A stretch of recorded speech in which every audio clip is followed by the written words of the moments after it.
Welcome students to this series of lecture on fixed income. And in this series of lecture on fixed income, today we are going to be discussing the price yield relationship again.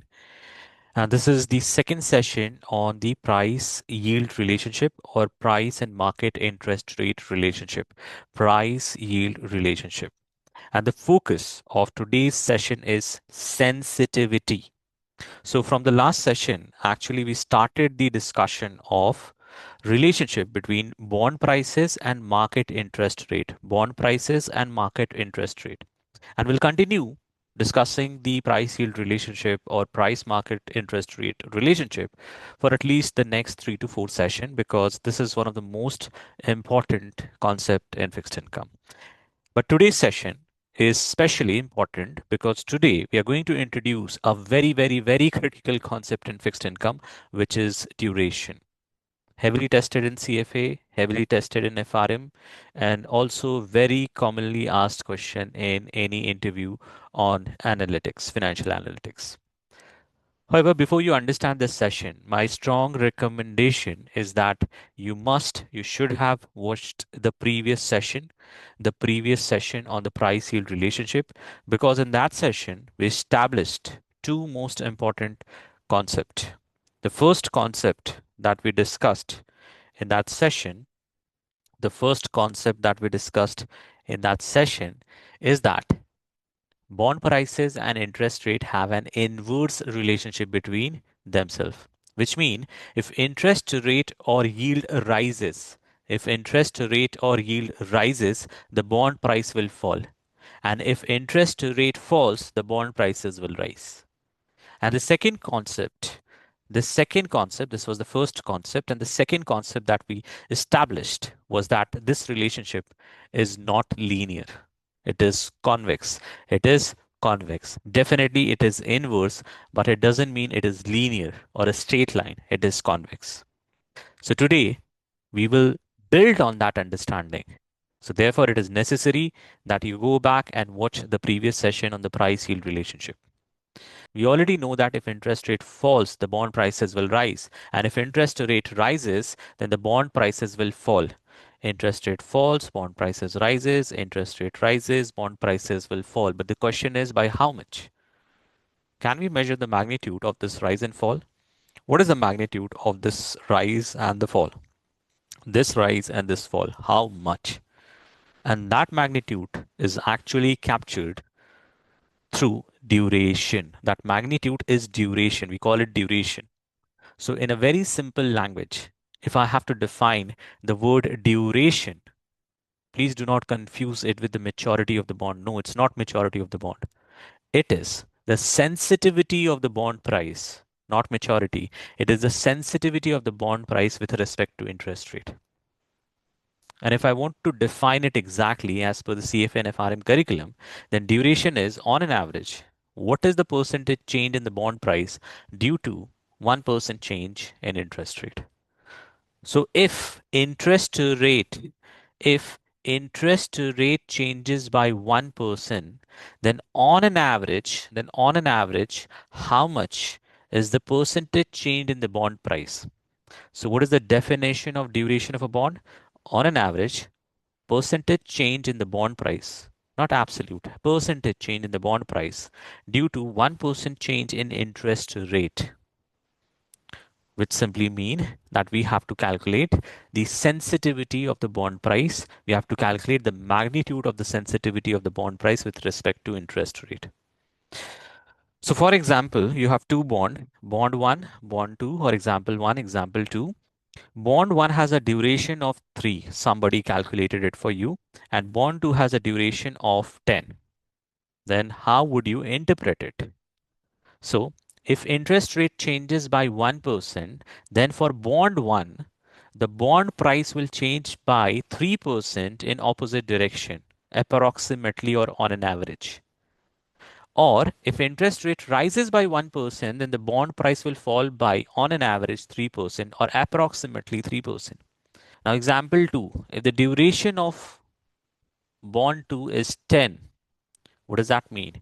It means that if interest rate changes by 1%, then the bond price will change by, on an average or approximately 10% in opposite direction. So if interest rate fall by 1%, bond prices will rise by, on an average, 10%. And if interest rate rises by 1%, then the bond price will fall by, on an average, 10%. Now the question is, think carefully. You know about what is the interpretation. You covered interpretation. Now the investment question is, which bond would you buy? The answer is it depends upon your forecasting or your opinion on the future interest rate or the future of interest rate. For example, suppose you believe that the central bank or the RBI or the central bank of the country or the government is going to reduce the interest rate, maybe because of an expansionary monetary policy. Which bond would you prefer? Which bond you would prefer? Will you prefer bond 1 or will you prefer bond 2 to buy? Definitely you will buy the bond with the higher duration, because if interest rate falls, the bond with the duration of 10 will rise by approximately 10%. However, the bond with the duration of 3 will only rise by 3%. But this is scenario 1, where the interest rate was supposed to, or your belief was, will fall. But what if, as per your assumption or reading the market, your assumption is interest rate are going to rise? Then you would avoid holding the bond with duration 10, because the bond price will fall by 10% if the interest rate in the market will rise by 1%. In fact, in fact, if you are, suppose you're holding both the bonds and suddenly you get the information that the central bank is going to increase the interest rate, then most likely you would first liquidate the bond with higher duration, which is duration of 10. So you will liquidate example 2 or bond 2. And that's why, think carefully from the investment perspective, from the risk management perspective, duration becomes extremely important for investment decision, for risk management, for portfolio management. And that's why we are studying duration. Okay, now solve one simple example. The example is the central bank decided to rate cut by 2% because of some expansionary policy. What would be the change in the bond price if the duration of the bond is 5 and the bond price is 985? Okay, so you have to find out the change in the bond price and what would be the final bond price. I'm repeating the question. Read this question and you have to find two values. What would be the change in the bond price and what would be the final bond price after the rate cut of 2%? Now, before I solve the question, I would strongly encourage that you all pause the video and try to solve this question yourself. Because if you're able to solve this question correctly, then your interpretation of duration is becoming strong. You already have that intuition. Okay, so let's solve it. The duration of bond is what? 5, which means that if interest rate changes by 1%, then the bond price will change on an average by 5% in opposite direction. And here the interest rate is falling by what? 2%. Duration is 5, interest rate is going to change by 2%. So the bond price should rise or will rise or maybe rise by approximately 2 into 5, that is 10%. 10% of what? The existing bond price, which is 985. So it would be 98.5. So the answer to one of the question or first question is 98.5. The bond price will change by 98.5 in opposite direction of the change of the interest rate, and the interest rate is going to fall. So it will rise and the final price is going to be 985 plus 98.5. And this is approximate. And the final value is going to be, if you sum it, will be 1083.5. Correct? So the final bond price is approximately 1083.5. But now comes a very important question. How did we get the duration as 5? Or in the previous example, this example or this example, how did we get the duration as 3 or 10? Because I never explained you all how duration is actually calculated. And this is where fixed income start becoming complex and interesting, because calculating duration is not straightforward. It's not straightforward. We have to calculate what? Duration of the bond. but it is not straightforward. Why? Listen very carefully. Because for different bond, the duration will be different. Number one. Number two, even for the same bond, the duration will change with time, or duration will change because of change in interest rate in the market. Suppose today a bond has a maturity of 5 years and you calculated the duration, say 3.5. But tomorrow, the maturity will become 4 years and 364 days. The duration has already changed because duration is dependent on the time as well. It is not equal to maturity, but it is dependent upon the maturity of the bond. We'll see that.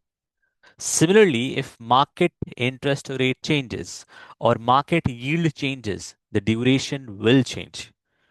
So it is challenging to calculate the duration. The third challenge is that there are different methods to calculate duration. Effective duration, Macaulay's duration, modified duration. Which duration should we use? It depends upon the situation. We'll study that. And that's why we are going to spend significant time in understanding duration calculation properly. Now, let's start with one example. Suppose we have a bond which has a face value of 1000, coupon 6%, frequency of the coupon is annual, maturity 3 year, I by Y is 7%. Interest rate in the market is 7%, and you have to calculate the duration of the bond. We have to calculate the duration of the bond, and you all will calculate the duration of the bond. That is the assignment. But how to approach it? What is the definition of duration? It is the sensitivity of the bond price to interest rate. It is the sensitivity of the bond price to the interest rate. So it is actually the percentage change in the bond price due to 1% change in the interest rate. So what you have to do, you have to change the interest rate by 1%. And then you will try to find out what is the change in the bond price. But the problem is you don't have to calculate the absolute change in the bond price. You have to calculate the percentage change in the bond price. This is problem number one. The problem number two is if you want to change the interest rate by 1%. So you're saying, oh, let's change the interest rate from 7% to 8%. Let's calculate the new bond price.